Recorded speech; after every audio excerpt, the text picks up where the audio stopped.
उत्तराखंड विधानसभा सत्र का आज दूसरा दिन। विधानसभा में आज पेश होगा यूनिफॉर्म सिविल कोड बिल। सरकार की कोशिश आज ही सदन में पास हो जाए बिल।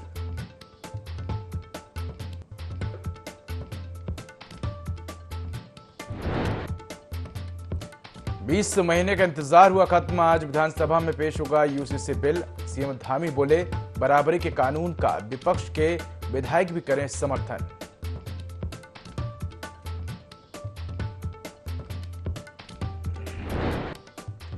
सदन में यूसीसी बिल पेश होने से पहले बवाल। विपक्ष ने प्रक्रिया पर उठाए सवाल। कहा, संख्या बल के आधार पर हठ धर्मिता से सदन को चलाने का प्रयास कर रही सरकार।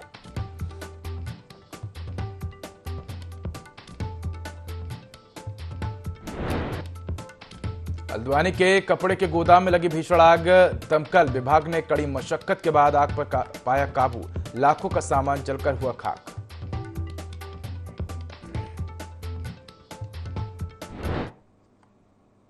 नमस्कार, मैं हुदायत। देवभूमि लाइव में आपका स्वागत है। बुलेटिन की शुरुआत करेंगे तमाम बड़ी खबरों के साथ। बड़ी खबर देहरादून से है, जहां उत्तराखंड विधानसभा में पेश होगा यूसीसी विधेयक। तो उत्तराखंड विधानसभा सत्र का दूसरा दिन आज है। यूसीसी विधेयक लाने वाली पहली है उत्तराखंड सरकार। तो देश में नजीर बनेगा उत्तराखंड का यूसीसी विधेयक। सदन में यूसीसी विधेयक का पास होना तय है। उत्तराखंड में बीजेपी की प्रचंड बहुमत की सरकार है। तो बड़ी खबर आपको देहरादून से बता रहे हैं, जहां उत्तराखंड विधानसभा में आज यूसीसी विधेयक पेश होगा। आपको बता दें कि उत्तराखंड विधानसभा सत्र का आज दूसरा दिन है। तो ऐसी खबर पर अधिक जानकारी के लिए हमारे साथ सहयोगी विनय सूद लाइव जुड़ चुके। विनय, उत्तराखंड विधानसभा सत्र का आज दूसरा दिन है और विधानसभा में आज यूनिफॉर्म सिविल कोड बिल पेश होगा। क्या कुछ कोशिश रहेगी सरकार की?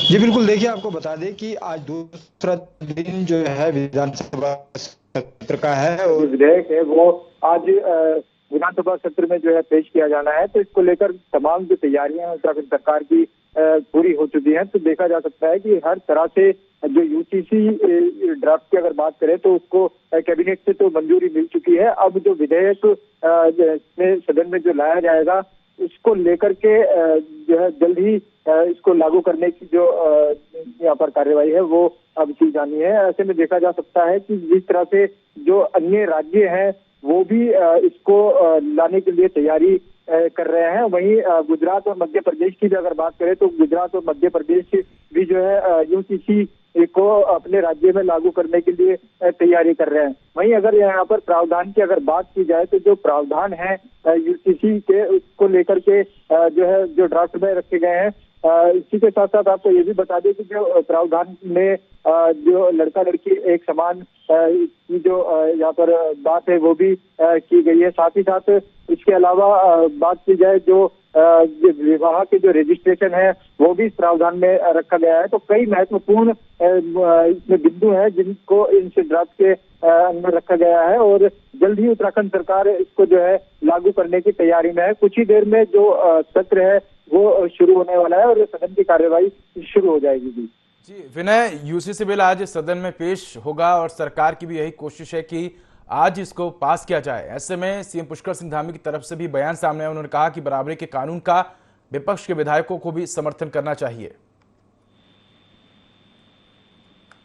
जी बिल्कुल, देखिए यहाँ पर अगर विपक्ष की बात करें तो विपक्ष जो है पूरी तरीके से यहाँ पर विरोध करता हुआ नजर आ रहा है, क्योंकि विपक्ष का कहना है कि प्रश्नकाल नहीं किया जा रहा है। हालांकि आज के सत्र की अगर बात करें तो आज प्रश्नकाल नहीं होगा। विशेष तौर पर यूसीसी को पूरी तरह से उत्तराखंड में लागू करने की जो तैयारी है वो की गई है और जो है आज जो विधेयक यहाँ पर पेश होना है यूसीसी को लेकर के, उसके लिए तमाम जो कैबिनेट के जो मंत्री हैं, वहीं विपक्ष की बात करें सभी जो मंत्री हैं, नेता हैं, वो सब सदन पहुंच चुके हैं और कुछ ही देर में जो सदन की कार्यवाही है वो शुरू हो जाएगी। और साथ ही आपको ये भी बता दें कि जिस तरह से यूसीसी को उत्तराखंड में लागू किया जाना है, देश का पहला राज्य उत्तराखंड इस दौरान यहाँ पर बनने वाला है और इसको लेकर 2022 में जिस तरह से टीम का गठन किया गया था समिति का, तो को लेकर के जो है 5 सदस्यीय टीम बनाई गई थी, जो कि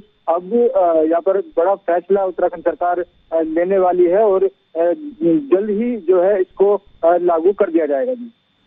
विनय, अगर देखा जाए तो यूसीसी बिल को लेकर विपक्ष ने इसकी प्रक्रिया पर भी सवाल उठाए थे। विपक्ष का कहना है कि संख्या बल के आधार पर हठ धर्मिता से सदन को चलाने का प्रयास सरकार कर रही है और इस बिल को पेश करने की कोशिश कर रही है। विपक्ष की अगर बात करें तो विपक्ष लगातार यूसीसी के विरोध में रहा है, क्योंकि हर तरह से जो है विपक्ष ने इसके लिए मंजूरी नहीं दी है। तो वहीं यहाँ पर पूर्ण बहुमत की जो सरकार है वो इस समय उत्तराखंड में है और प्रचंड बहुमत के साथ जिस तरह से सदन में जो कार्यवाही चल रही है उत्तराखंड सरकार की बात करें, सीएम धामी ने खुद कहा था, संकल्प पत्र में भी जो है इसका जिक्र किया गया था कि जब सत्ता में सरकार आएगी तो इसको जो है लागू किया जाएगा, यूसीसी को लागू किया जाना है। उसी को लेकर के अब जो बड़ी यहाँ पर पहल जो है कि आज विधानसभा में जब यूसीसी बिल पेश होता है तो क्या कुछ उस पर निर्णय लिए जाते हैं और जो विपक्ष है वो किस तरह से इस पूरे ही बिल को लेकर अपनी प्रतिक्रिया देता है। विनय, धन्यवाद आपका इस खबर पर अधिक जानकारी के लिए।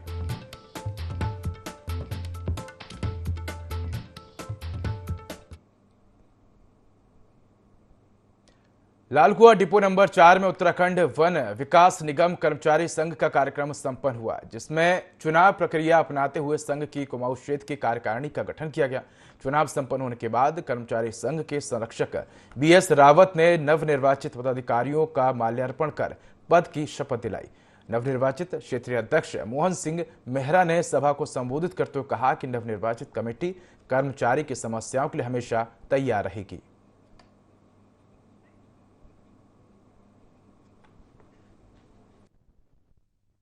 बड़ी जिम्मेदारी हमको मिली है। आज हमारे इस्कीदर समुदाय जो काफ़ी दिनों से भटक गया था, उनके मूलभूत जो समस्याएं हैं, जो कोर्ट केस का जो मसला है उसको सॉल्व कराना और उनके 2000 ग्रेड पे के लिए हम जुझार काफ़ी दिनों से, काफ़ी लंबे समय से हम संघर्ष कर रहे थे, उसको दिलाना। ये बहुत सारी ऐसी चीज़ें हैं जिनको हम अपने एक कंधों पर ले रहे हैं और हमने इनको वादा किया है कि हम इसको अंजाम तक पहुँचाएंगे। आज हमारा सौभाग्य है कि यहाँ पर हम लोगों ने जो है एक नए अध्यक्ष पद की जिम्मेदारी, जो हमारे बहुत पुराने साथी, संघर्षशील साथी रहे, उनको जिम्मेदारी दी है और निश्चित तौर पर हम प्रांत लेवल में हमारी जितनी भी समस्याएं हैं हम उन पर लगातार फोकस कर रहे हैं और शासन के माध्यम से कर्मचारियों की समस्या का समाधान करवाया है। जो भ्रष्टाचार जो है अपनी चरम सीमा पे है, उस भ्रष्टाचार को रोकने के लिए हम भरसक प्रयास करेंगे और इसके लिए अगर आंदोलन भी करना पड़ेगा तो हम आंदोलन से भी पीछे नहीं हटेंगे। पूर्व गृह राज्य मंत्री स्वामी चिन्मयानंद ने हरिद्वार लोकसभा सीट से किसी संत को टिकट दिए जाने की उठ रही मांग को सिरे से खारिज कर दिया है। उन्होंने कहा कि ये प्रयोग एक बार संतों को टिकट देकर किया जा चुका है, लेकिन हरिद्वार की जनता ने इसे नकार दिया है, क्योंकि जनता साधु संतों के रूप में देखना चाहती है, राजनीतिज्ञ के रूप में नहीं। अपने ऊपर लगे सभी आरोपों से बरी होने और आरोप लगाने वालों पर कहा कि निश्चित रूप से वे राजनीतिज्ञ लोग ही थे जो राम जन्म आंदोलन के चलते उनकी बढ़ती लोकप्रियता से ईर्ष्या कर रहे थे, लेकिन अब उनके हौसले पस्त हैं। ये देश राम के साथ खड़ा है, कृष्ण के साथ खड़ा है।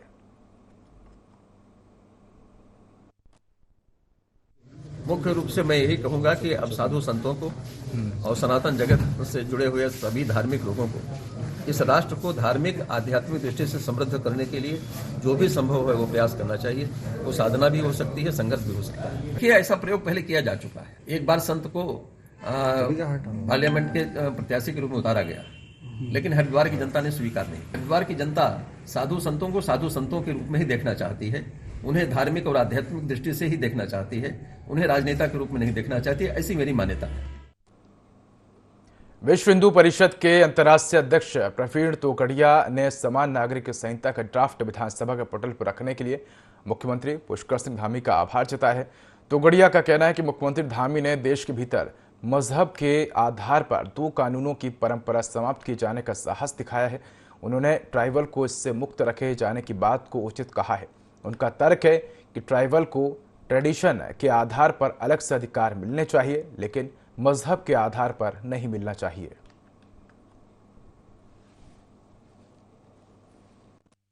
कोड लागू करने के लिए उत्तराखंड सरकार को अभिनंदन, धन्यवाद करता हूं।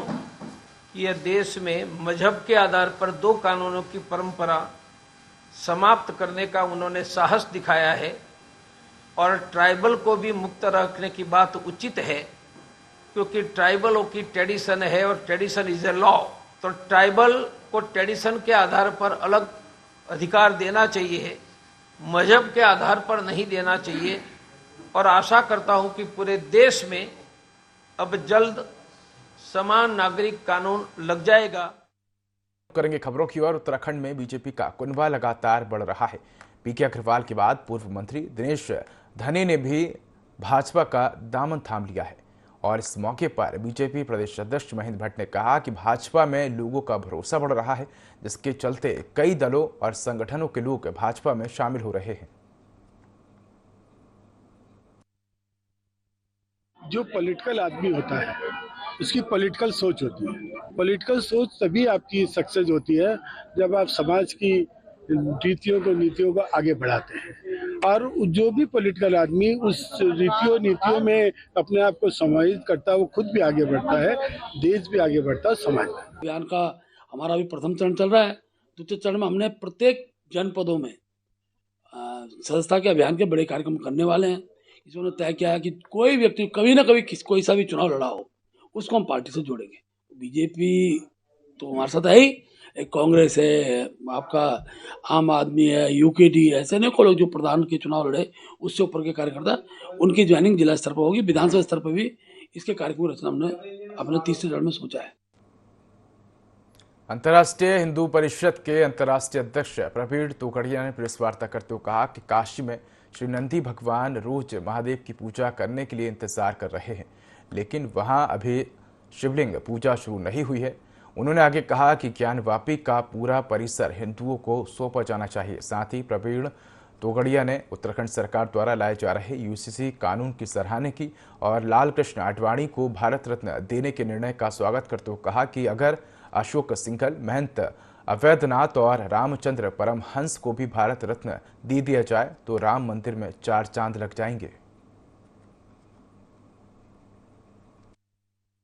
काशी में 8 फीट ऊंचे नंदी भगवान ज्ञानवापी में हर रोज महादेव की पूजा का इंतजार कर रहे हैं। अभी श्रृंगार गौरी की पूजा शुरू हुई है। नंदी भगवान महादेव की पूजा शिवलिंग की अभी शुरू नहीं हुई है, हर रोज हो और पूरा ज्ञानवापी परिसर हिंदुओं को सौंपा जाए। हमें ज्ञानवापी चाहिए ही। जब तक ये देश में भगवान महादेव के काशी विश्वनाथ का सम्मान नहीं है, तब तक 100 करोड़ हिंदुओं की खाने की थाली में धूल पड़ी है।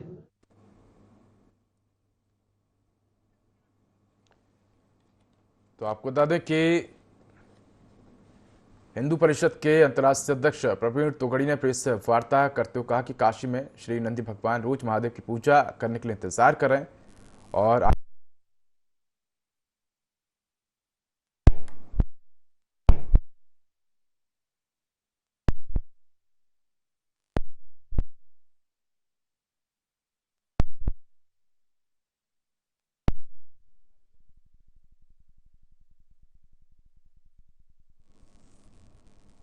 तो प्रवीण तोगड़ी ने प्रेस वार्ता की और इस दौरान उत्तराखंड सरकार द्वारा यूसीसी को लेकर आने पर उन्होंने सरकार की सराहना भी की है।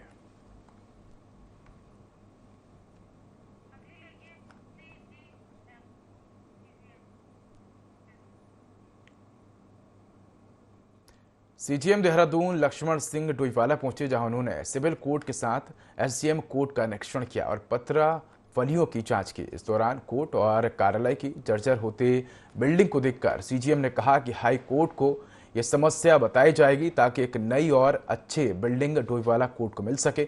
वहीं परवादून बार एसोसिएशन से जुड़े अधिवक्ताओं ने भी सीजीएम से मुलाकात की और कोर्ट भवन की कमी के कारण आ रही व्यवसायिक दिक्कतों के बारे में बताया।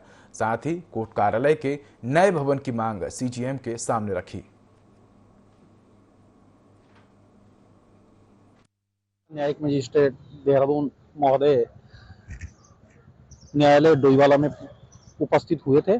हम उनसे वार्ता के लिए समस्त कार्यकारिणी और अधिवक्ताओं के साथ वहां पर पहुंचे और हमने जो नई न्यायालय का निर्माण होना उसको लेकर उनसे वार्ता की। इसके संबंध में हमने एक रेशम विभाग की जमीन का प्रस्ताव जिला जज साहब को पहले ही दे रखा है। उसके बारे में वार्ता की कि अगर वो जगह इस समय अधिवक्ताओं को भी बहुत नजदीक है और न्यायालय परिसर अगर वहां बनता है तो सभी को बहुत सुविधा रहेगी। देहरादून से आने वाले अधिवक्ताओं के लिए, ऋषिकेश से आने वाले अधिवक्ताओं के लिए भी वह जगह एक केंद्र बिंदु बनकर रहेगी। उत्तराखंड में होने वाले लोकसभा चुनाव को लेकर समाजवादी पार्टी ने अपनी तैयारियां शुरू कर दी हैं। सपा के प्रदेश अध्यक्ष शंभू पोखरियाल ने लालकुआ पहुंचकर प्रेस वार्ता की और लोकसभा की सभी 5 सीटों पर अपने मजबूत प्रत्याशी उतारने की घोषणा की है, जिसके लिए बाकायदा जिताऊ प्रत्याशियों की तलाश की जा रही है। वहीं समाजवादी पार्टी के प्रदेश अध्यक्ष शंभू पोखरियाल ने मुख्य प्रवक्ता संजय सिंह को बड़ी जिम्मेदारी देते हुए प्रदेश महासचिव बनाया है और जिनसे आगामी लोकसभा चुनावों में जुड़ने का आह्वान किया गया है।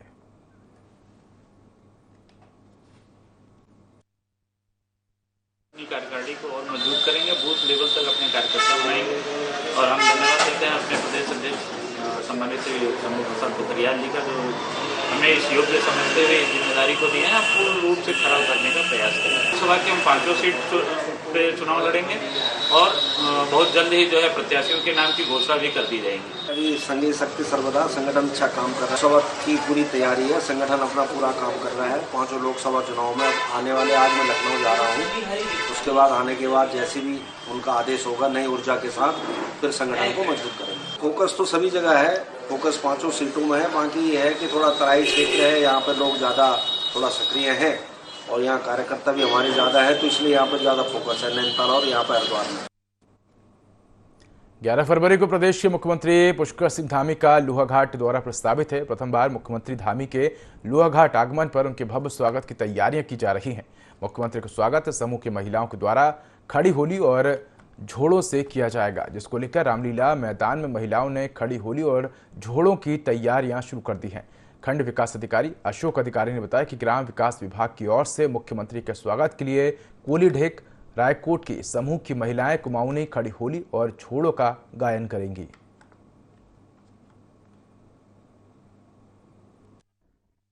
रामला कमेटी के द्वारा एक भव्य तैयारी यहाँ पर की जा रही है, जिसमें होली गायन के माध्यम से ग्राम सभा कोली ढेक रायकोट और लोहाघाट रामला कमेटी की महिलाओं के द्वारा होली गायन और झोड़े की तैयारी की जा रही है। वहीं रामला कमेटी रुमझा के बच्चों के द्वारा सांस्कृतिक कार्यक्रम की तैयारी की जा रही है। लोगों में काफी जोश है, उत्साह है और 11 तारीख को जब सीएम साहब यहाँ लोहाघाट में पहुंचेंगे, रामला में भव्य स्वागत माननीय मुख्यमंत्री का यहाँ पर किया जाएगा। हमें आशा है कि होली रंग महोत्सव को उत्तराखंड की धरोहर के रूप में घोषित करें माननीय मुख्यमंत्री जी, और यहाँ के महोत्सव और उत्सव पर्यटन क्षेत्रों को आगे बढ़ाने में माननीय मुख्यमंत्री का सहयोग रहेगा। हमें आसानी पूर्ण विश्वास है कि लोक संस्कृति संबंध और संरक्षण में माननीय मुख्यमंत्री का आशीर्वाद मिलेगा। उत्तराखंड विधानसभा का सत्र शुरू हो गया है, जिसमें विधानसभा के सभी सदस्य उत्साहित नजर आए। सत्र शुरू होने से पहले पक्ष और विपक्ष के विधायकों ने यूसीसी को लेकर एक दूसरे पर आरोप प्रत्यारोप लगाए। यूसीसी को लेकर सत्ता पक्ष के विधायक समर्थन में है तो विपक्ष के विधायक विरोध में उतरे हुए नजर आए। विपक्षी विधायकों ने कहा कि जब तक यूसीसी का मसौदा उन्हें मिल नहीं जाता तब तक कहना जल्दबाजी होगा, जबकि भाजपा विधायकों ने इसे राज्य और देश के हित का विषय बताया है और सीएम धामी को इस पर पहल करने के लिए धन्यवाद किया है। बधाई देता हूं पुष्कर सिंह धामी जी को, हमारे यशस्वी मुख्यमंत्री जी को, कि जो काम बहुत पहले हो जाना चाहिए था इस देश में और इस राज्य में। जब हम इस भारत के नागरिक हैं तो समान अधिकार होने चाहिए, समान कानून होने चाहिए। और गोवा के बाद यहाँ से मेरे ख्याल से स्वतंत्रता के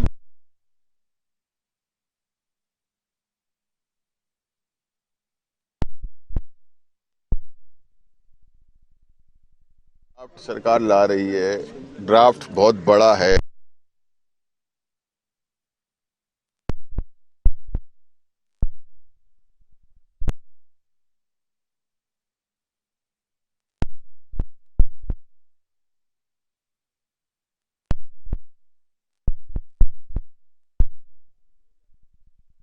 पढ़कर बिल में क्या है उसका गहरा अध्ययन करके उसके बाद ही उस पर विचार और विमर्श रखा जाएगा। साथ ही साथ 310 और 58 की अहम सूचना विधायक दल की जो बैठक हुई उसमें कांग्रेस के जो विधानसभा सदस्य हैं सारों ने अपने अपने विषय रखे हैं। तो 310 और नियम 58 के तहत काफी ऐसे गहरे प्रश्न हैं जो हम सरकार के समक्ष रखेंगे। अभी तक जो जवाबी प्रणाली रही है, चाहे माननीय मंत्रीगणों की रही हो, चाहे माननीय संसदीय कार्य मंत्री की रही हो, उससे हम संतुष्ट नहीं हैं। साफ स्पष्ट जवाब देने की मुझे लगता है जो एक परंपरा थी और एक सत्य बोलने की सदन में परंपरा है, कहीं ना कहीं उस पर घात लगा है। तो अवश्य ये गहरे विचार हैं जो हम रखेंगे। अब देखते हैं जवाब क्या। 11 फरवरी को प्रदेश के मुख्यमंत्री पुष्कर सिंह धामी का लोहाघाट दौरा प्रस्तावित है। सीएम के दौरे को लेकर प्रशासन तैयारी में जुट गया है। कार्यक्रम प्रभारी सीटीओ संजय कुमार सिंह के नेतृत्व में प्रशासन की टीम ने मुख्यमंत्री के जनसभा स्थल रामलीला मैदान का निरीक्षण किया। सीटीओ ने बताया कि 11 फरवरी को मुख्यमंत्री का लोहाघाट दौरा प्रस्तावित है, जहां मुख्यमंत्री कार्यक्रम में प्रतिभाग करेंगे। सीटीओ ने बताया कि मुख्यमंत्री के दौरे को लेकर मुख्यमंत्री की जनसभा स्थल का निरीक्षण किया गया। अधिकारियों को मंच निर्माण, सेफ हाउस, लोगों के बैठने की व्यवस्था, मुख्यमंत्री की सुरक्षा व्यवस्था, पार्किंग को लेकर जरूरी दिशा निर्देश दिए गए हैं।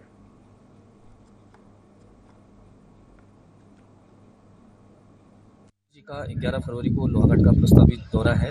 मातृशक्ति बंधन कार्यक्रम के रूप में मातृशक्ति के सम्मान के लिए माननीय मुख्यमंत्री जी 11 तारीख को लोहाघाट आ रहे हैं। तो आज पूरी प्रशासन की टीम और हमारे भारतीय जनता पार्टी के कार्यकर्ता और लोहाघाट के नगर के व्यापारी हम सब मिलकर सीएम साहब के भव्य स्वागत की तैयारी कर रहे हैं। सभी लोहाघाट के लोग एक विशाल जुलूस के साथ उनका स्वागत करते हुए सरस्वती शिशु मंदिर तक हथरंगिया तक लाएंगे और वहाँ पर हमारी जो माताएं बहनें हैं वो माननीय मुख्यमंत्री जी का स्वागत करेंगी और जवाहर पार्क में विभिन्न योजनाओं का लोकार्पण, शिलान्यास और जो हमारे स्वयं सहायता समूह के प्रदर्शनी होगा उसका अवलोकन करने के बाद सीधे सीएम साहब रामला मंच पे आएंगे। रामलीला मैदान के अंदर मुख्य कार्यक्रम होगा, इसमें माननीय मुख्यमंत्री जी का संबोधन होगा।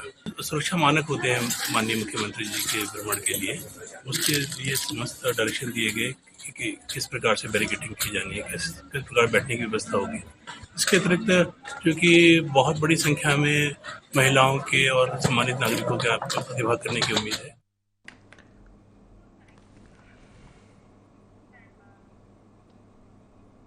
तो फिलहाल इस बुलेटिन में इतना ही। खबरों का अधिक अपडेट के लिए देखते रहिए आई24। नमस्कार।